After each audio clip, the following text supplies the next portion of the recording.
Sit down. Do me a favor, sit down. Do not Why move. are you yelling at me? Do not move. Why are you yelling at me? Do not move, sit Okay, down. okay, but We don't know what's going on. We don't know what happened. I'm terrified So for him. right now, don't worry. They're helping him. So just sit down. Don't move, okay? Ela era jovem, linda e famosa, com milhões de seguidores nas redes sociais e uma carreira de sucesso no OnlyFans. Kourtney Klayne vivia o que muitos chamariam de vida perfeita. Mas por trás das fotos glamourosas e dos vídeos sedutores havia algo sombrio. Muito mais sombrio do que qualquer filtro poderia esconder. Em um apartamento luxuoso de Miami, o que começou com mais uma discussão entre um casal terminou em sangue. A mídia correu para noticiar, os fãs se dividiram e o público se fez a pergunta que até hoje ecoa: foi legítima defesa ou um assassinato a sangue frio? Neste vídeo vamos mergulhar no polêmico caso de Kourtney Klayne, a modelo do OnlyFans que trocou os likes por algemas. Mas antes de julgar, ouça cada detalhe, porque nem tudo é o que parece quando a verdade está enterrada sob camadas de fama, dinheiro e silêncio.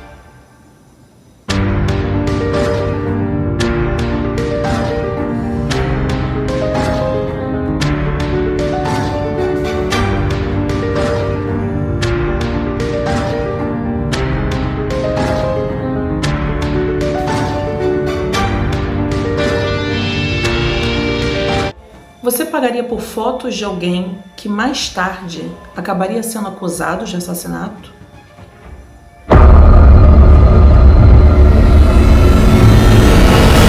Sejam muito bem-vindos ao Serial Crimes, o seu lugar favorito para misturar café, curiosidade mórbida e um toque de humor tão sombrio quanto o histórico de buscas do FBI.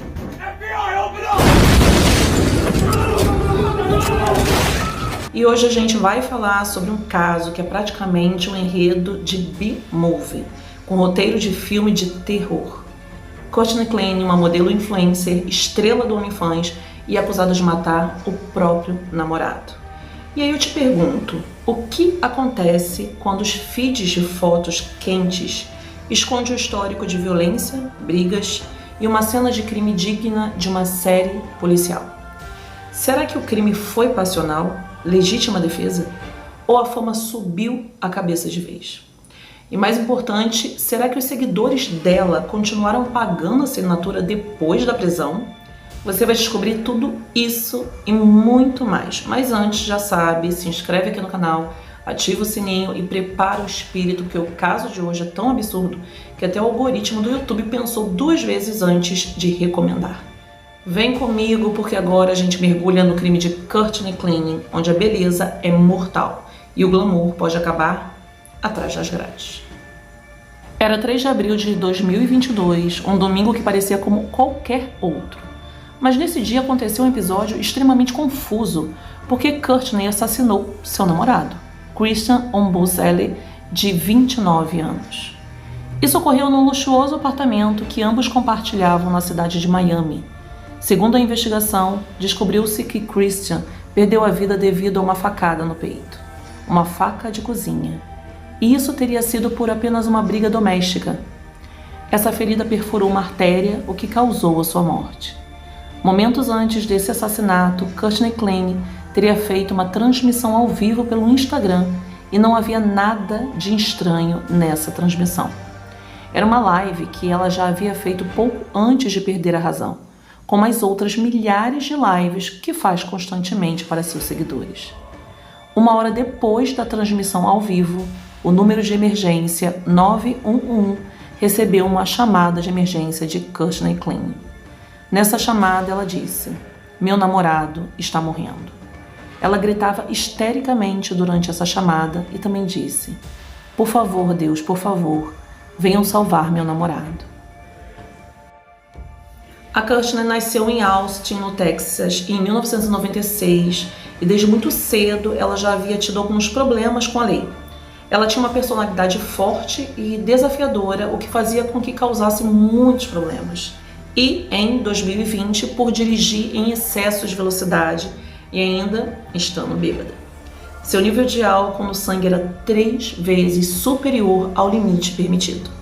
No momento em que ela foi parada dentro do seu Mercedes-Benz, o policial encontrou lá dentro uma garrafa de tequila, o que piorou a situação, porque não só tinha um alto nível de álcool no sangue, mas também uma garrafa de álcool no veículo, o que significava que ela estava bebendo enquanto dirigia. Depois desses incidentes, Courtney decidiu entrar no OnlyFans e começou a ganhar muitos seguidores. Ela se tornou bastante popular e começou a ganhar muito dinheiro. Uma das razões pelas quais Courtney se tornou muito famosa também tinha a ver com o seu namorado, porque Christian era um empresário famoso. Ele fundou uma empresa chamada L100 em 2018 e essa relação dela, que era uma modelo de OnlyFans com um empresário que era bastante conhecido na área, fez com que o casal se tornasse bastante popular. Muitas pessoas os viam como um casal perfeito, pois os dois eram muito bonitos, com corpos invejáveis e tinham muito dinheiro. E o que mostravam nas redes sociais era um casal perfeito, mas isso estava muito longe do que realmente acontecia dentro daquele relacionamento. E no dia do assassinato, como eu disse anteriormente, a Courtney havia se conectado ao Instagram, fez uma live e naquele momento o Christian estava indo buscar comida para os dois. Enquanto ele foi comprar comida, ela fez a live, mas entre a live e a ligação para o 911 havia se passado apenas 1 hora, segundo as investigações. Então, o que teria acontecido nesse tempo? O que poderia ter ocasionado algo trágico em tão pouco tempo? Os investigadores descobriram que o casal estava tendo problemas com o edifício onde moravam. O edifício chamado On Paradise, em Miami. Eles costumavam brigar aos gritos constantemente, além de relações escandalosas que faziam. Isso fez com que os vizinhos se sentissem desconfortáveis e apresentaram uma queixa formal a respeito da situação. Isso mostra que eles realmente não eram um casal perfeito. Também veio à tona que Courtney tinha uma prisão por violência doméstica contra Christian, que aconteceu em julho de 2021 em um hotel em Las Vegas. Depois, houve outro ocorrido que também menciona Courtney como agressora de Christian novamente, mas apenas 2 dias antes do incidente fatal. Ainda havia um documento que mostra que Christian havia pedido uma ordem de restrição contra a Courtney. Courtney, além de tirar a vida do seu companheiro, tinha uma ficha extensa de agressões, mas a defesa dela havia assegurado que a história era completamente diferente. Segundo a defesa de Courtney, eles declararam que Christian era um homem impulsivo, violento e que a Courtney tinha medo dele. E foi aí que eles disseram que o assassinato do rapaz, na verdade, foi em defesa própria. Só que as declarações de Courtney não tinham tanta coerência, porque ela já havia declarado que naquela noite os dois discutiram e começou uma briga violenta. Daí o Christian começou a estrangulá-la, então ela precisou se defender e conseguiu se libertar. Então ela foi até a cozinha, pegou uma faca e disse que jogou de longe. E foi aí que a faca o atravessou e matou o Christian. Cara, a mulher tem que ser muito ninja para jogar uma faca e a faca atravessar o peito do cara com tanta força que, pum, o cara morre. Oh my God! Mas tipo, quando ela ligou pro 911, assim que supostamente jogou a faca, o cara ainda estava vivo. O problema é que a autópsia não concordava com a hipótese da faca ter sido jogada de longe. Aquele corte só poderia ter sido feito de perto, por alguém que inseriu a faca com força. Pessoas próximas ao casal que testemunharam mencionaram que esse casal era tóxico e brigavam constantemente.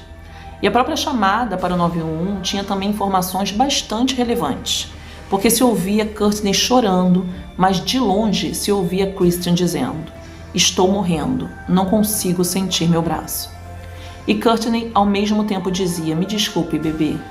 E quando a polícia chegou ao apartamento, viu que Courtney estava coberta de sangue, estava chorando desesperada e Christian estava lutando por sua vida.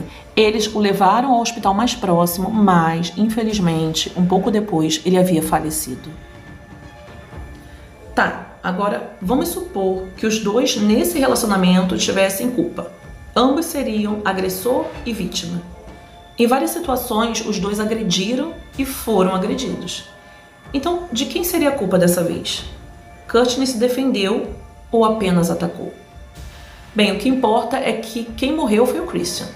Segundo a declaração de defesa de Courtney, foi por defesa pessoal, mas no julgamento se demonstrou com imagens de câmeras de segurança do apartamento que Courtney estava dizendo que foi defesa própria. Não era verdade. Pois nessas imagens se podia ver como Courtney estava agredindo fisicamente e verbalmente o Christian do lado de fora do apartamento. No vídeo vê-se a modelo batendo repetidas vezes em Christian, puxando seu cabelo. Ele a empurrou tentando se libertar daquela situação, enquanto ela continuava dando socos na cabeça dele.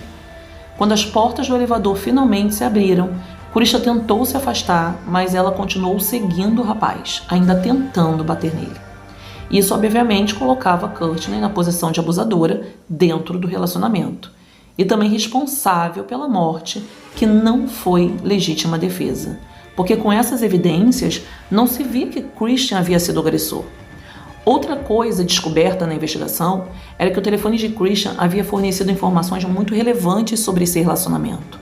E ao que parece, ele havia tido algum tipo de comunicação com alguém que comentou que Courtney era muito ciumenta com tudo que dizia respeito ao seu namorado.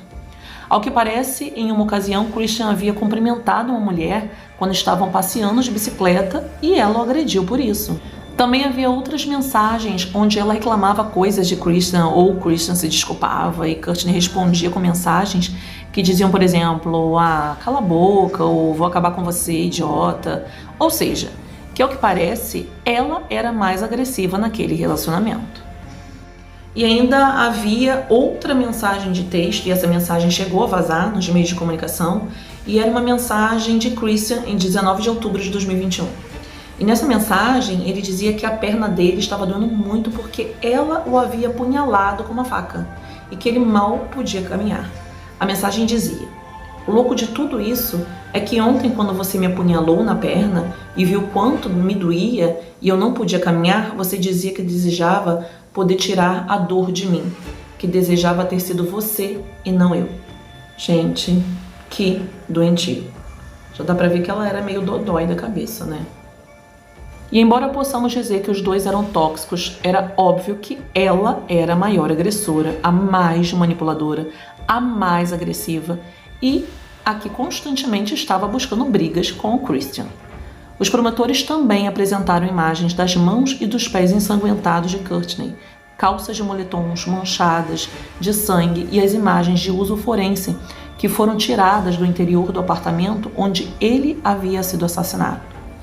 A promotoria também havia solicitado que não desse liberdade sob fiança para ela, porque já havia sido presa anteriormente, mesmo sabendo que quando alguém é preso pode sair sob uma fiança para ficar esperando o julgamento, mas se argumentou que no caso da Courtney era muito perigoso que ela pagasse uma fiança para sair porque ela tinha muito dinheiro. Tipo, só em 2020 ela havia gerado quase $1 milhão. E em 2021 ela já havia aumentado para $1.800.000. E com todo esse dinheiro poderia haver um risco dela escapar, porque ao ter muito dinheiro é muito mais fácil se libertar de tudo isso e ir para um país, por exemplo, que não tem extradição. E depois de tudo isso, depois de ter assassinado o cara e tal, vocês acreditam que ela continuou ganhando dinheiro no OnlyFans? Ela não chegou a faturar milhões, mas seus rendimentos alcançaram $327.000. Gente, isso é doentio. E ainda tentando proteger seu patrimônio, ela transferiu $1.100.000 para o seu pai, um pouco depois de ter assassinado o Christian. Ela e a sua defesa continuam assegurando que ela foi a verdadeira vítima nesse caso, que ela foi a que sofreu o abuso doméstico, mas, pelo menos, segundo a promotoria e as evidências que se demonstraram até a data, ao que parece, não foi bem assim. E, ao que parece, realmente ela foi a agressora e o Christian a vítima. E, atualmente, a Courtney permanece atrás das grades sem direito à fiança lá em Miami, enquanto espera a conclusão do processo judicial e do veredito. E aí, o que você acha? A Courtney é uma vítima de um relacionamento abusivo que agiu em legítima defesa? Ou foi tudo fachada e por trás das selfies e vídeos sensuais havia uma assassina disfarçada de influencer? No mundo onde a gente filtra tudo, até os sentimentos? Será que conseguimos mesmo enxergar a verdade por trás da tela? Ou estamos todos tão ocupados curtindo, comentando e compartilhando, que esquecemos que do outro lado existe uma pessoa real ou um perigo real? Agora me conta aí nos comentários, você acredita na versão dela? Legítima defesa ou crime premeditado? E mais, você acha que a fama e a beleza influenciam na forma como a justiça enxerga a pessoa? Se esse caso te fez pensar, então, missão cumprida. E não esquece de se inscrever aqui no canal, deixar o like e ativar o sininho, porque aqui no Serial Crimes a verdade sempre aparece cedo ou tarde. Eu sou Daniele Vendramini e te espero no próximo caso. Quem sabe o próximo nome por trás do crime mais chocante da semana já não está aparecendo no seu feed agora mesmo.